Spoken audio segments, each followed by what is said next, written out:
प्यारे बच्चों नमस्कार, आपका हमारे YouTube चैनल MKhistory.01 में स्वागत है। ये हम आपको एक्सरसाइज 4.1 का क्वेश्चन नंबर 3 कराते हैं। लिखा है ध्रुव की माँ उससे 26 वर्ष बड़ी है, उनकी आयु वर्षों में का गुणनफल आपसे 3 वर्ष के पश्चात 360 हो जाएगा। ध्रुव की वर्तमान आयु ज्ञात कीजिए। तो इस सवाल को हमें पूरा नहीं करना, केवल हमें दिघात समीकरण के रूप में प्रत्यक्ष कुछ पढ़ना। ये दे रखा है सवाल में, माना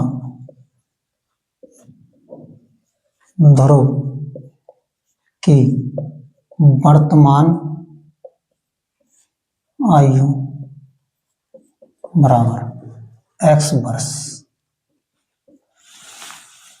इसलिए जो ध्रुव की माँ है उनकी माँ की वर्तमान आयु बराबर 26 साल बड़ी है माँ, तो हो जाएगा x प्लस 26 वर्ष। अब according to question, according to question लिखा है, सादे से बोलेंगे प्रश्नानुसार 3 वर्ष के पश्चात जो गुणनफल है वो कितना हो रहा है 360।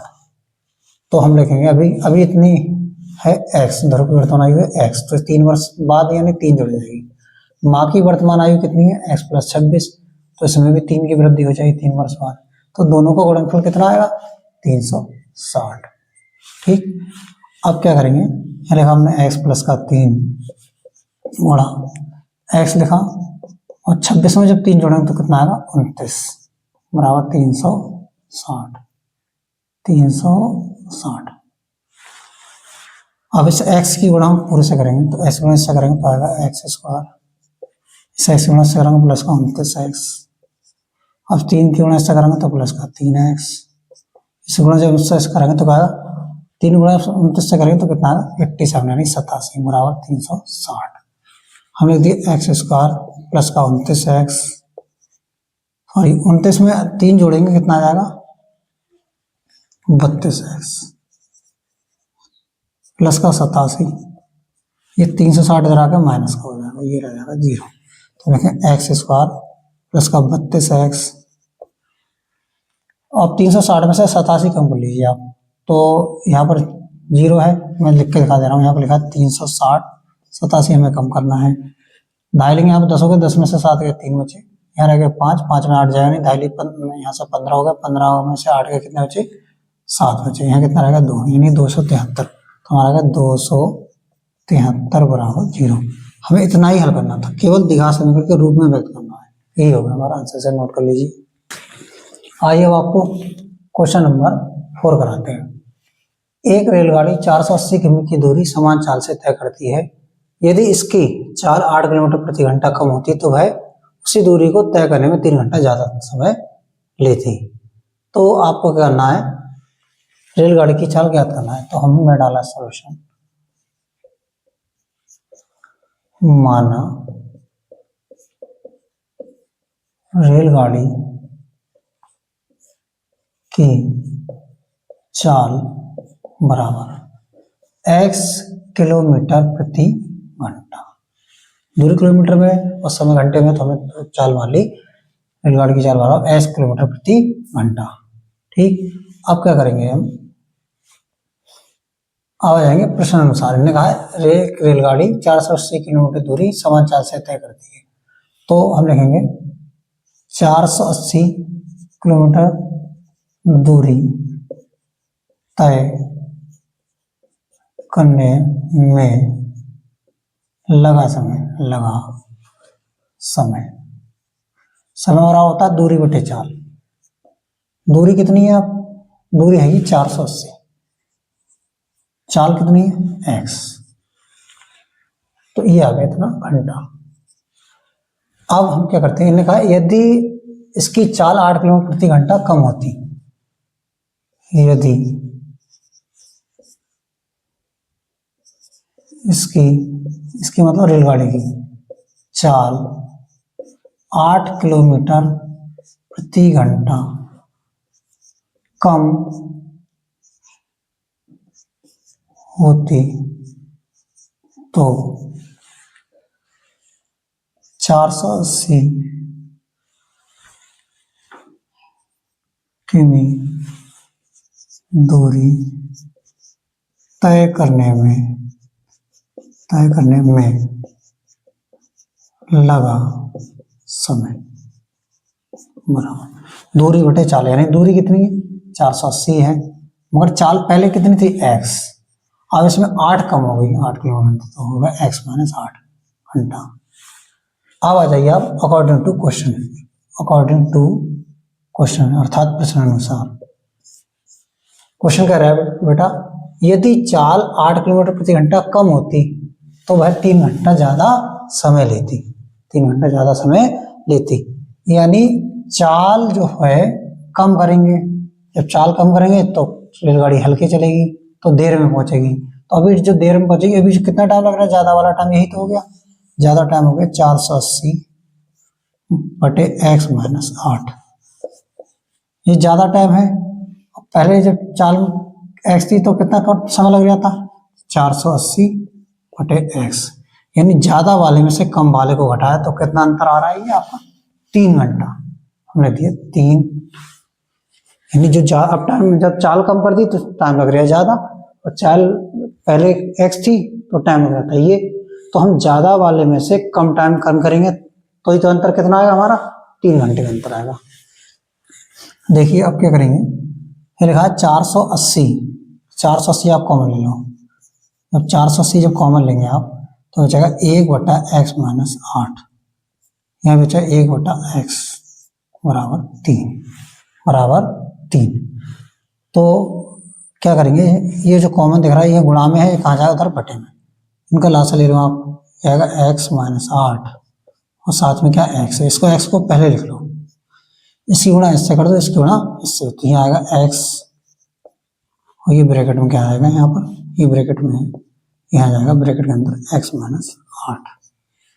अब जो गुणा वाला था वो कहाँ जा रहा था बटे में, तो ये रहा 3 बटा 480, 3 से कट जाएगा 3 एकम 3, 3 एकम 3, एक बचा है हो गया 18, 3 छक 18, 0 ऐसे लिख दिया, यानी आ गया 1 बटा 160।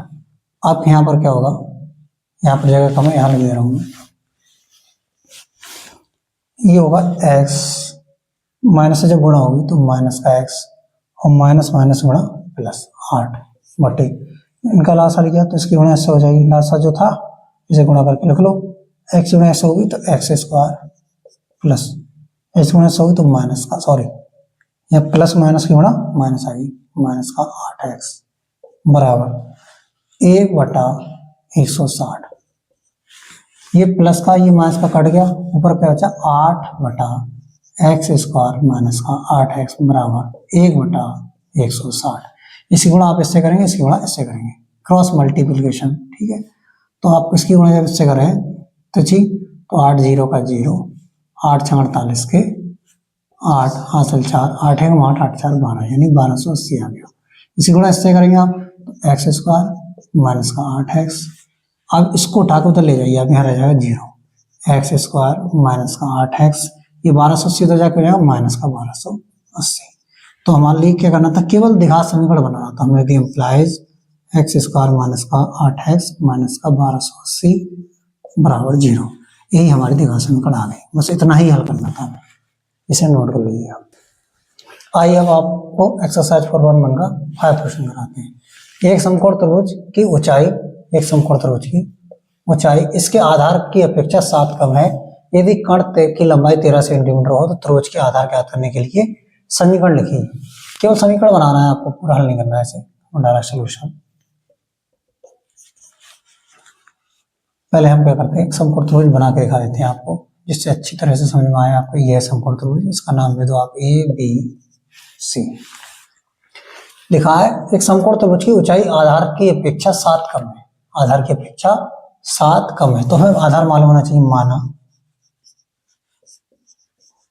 समकोण त्रिभुज का आधार बराबर x सेंटीमीटर, ये आधार कितना मान लिया हमने, x सेंटीमीटर, इसलिए समकोण त्रिभुज की ऊंचाई क्या आ जाएगी इसकी, BC, यानी ये कह रहे हैं 7 कम है, आधार की अपेक्षा 7 कम, आधार का x है तो ये हो जाएगी 7 कम, यानी x माइनस 7 सेंटीमीटर। तो हम लिख दिए x माइनस 7 सेंटीमीटर। यदि कण की लंबाई 13 हो, यदि कण की लंबाई 13 हो तो हमने लिखी कण की लंबाई 13 सेंटीमीटर। तो कण कितना है, कण बराबर है 13 सेंटीमीटर। तो उन्होंने कहा आधार को ज्ञात करने के लिए समीकरण लिखिए, यानी आधार x का मान ज्ञात करने के लिए समीकरण लिखना है। तो आप जानते हैं पाइथागोरस प्रमेय से, पाइथागोरस प्रमेय, पाइथागोरस प्रमेय क्या होती है, कण का स्क्वायर बराबर आधार का स्क्वायर प्लस लंब का स्क्वायर। मतलब लंब को आप पहले भी लिख सकते हो, आधार को बाद में लिख सकते हो, ये तो प्लस में है से। कण कितना है आपका AC, AC है कितना 13, हमने लिख दिया 13 का स्क्वायर। आधार कितना है आपका AB यानी x का स्क्वायर प्लस लंब कितना है आपका x माइनस 7, तो x माइनस 7 का स्क्वायर। 13 का स्क्वायर करेंगे तो 169 आएगा 169, x स्क्वायर ऐसे लिखा आपने। A का स्क्वायर माइनस का चिन्ह यहाँ पर तो प्लस, B का स्क्वायर माइनस का 2AB गुणा A गुणा B, नहीं A का स्क्वायर प्लस B का स्क्वायर माइनस 2AB, ये आ गया 169। x स्क्वायर कितना हो जाएगा 2x स्क्वायर प्लस 7 7 49 माइनस 7 दूनी 14x। अब क्या करेंगे, इसको उठा के उधर ले जाएंगे, इधर ले देता हूँ मैं, यहाँ रह जाएगा 0 बराबर 2x square minus 14x plus का 49। अब ये 69 169 इधर आके माइनस का जाएगा, माइनस का 169, यहाँ 0 बराबर हो गया 2x स्क्वायर माइनस का 14x। इसमें से तो ये घटेगा नहीं, तो इसमें से घटाओ तो 9 में से 9 गया 0, 6 में से 4 गया 2, फिर बचा 1, वो भी कहेगा माइनस का 120 बचा। तो हम लिख सकते हैं इसमें क्या ना 2 कॉमन है, यानी 2 से भाग कर दो, 2 से पूरी समीकरण में 2 से भाग करना है, 2 से भाग, जब 2 से भाग करेंगे तो 0 बराबर x स्क्वायर माइनस 2 सत्ते 14 2 6 12, यानी हम लिख दिया इम्प्लाइज x स्क्वायर माइनस का 7x माइनस का 60 बराबर 0।